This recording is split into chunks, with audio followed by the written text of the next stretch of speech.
The Philippines means business when it comes to protecting its people, cracking down on foreign vloggers who disrespect locals while trying to make a name for themselves.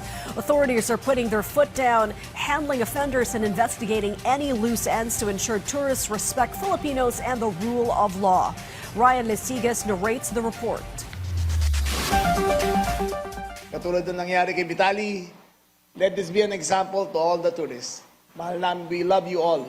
We welcome you to the Philippines. But please do not abuse our hospitality. This is the appeal of Interior and Local Government Secretary Junvic Rimulya to foreign vloggers who come to the country to create negative content against Filipinos. According to Rimulya, the influx of tourists visiting the country is a big boost to the nation's economy. However, the government will not allow any visitor to insult or disrespect Filipinos. Again, minamahal natin ang turista. Ang turismo ay malaking bagay sa ating ekonomiya. Pero kung ang mga dayuhan na to ay ginagago tayo, ay hindi natin aatrasan to. Bibigyan natin ng buong bigat ng batas para maramdaman nila na kung maganda ang Pilipinas sa pag-iikot, sila ay mas magagandahan pag nasa loob na ng preso.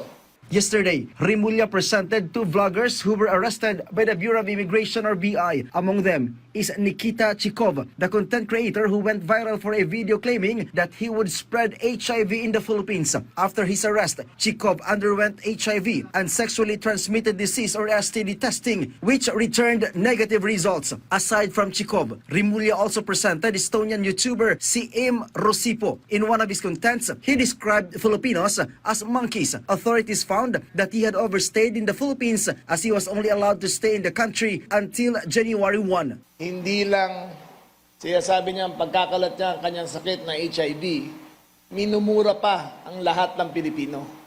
Ayan ang nakakapikon.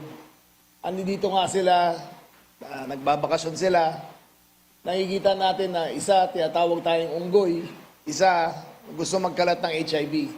They will face charges for violation of the Anti-Photo and Video Voyeurism Act.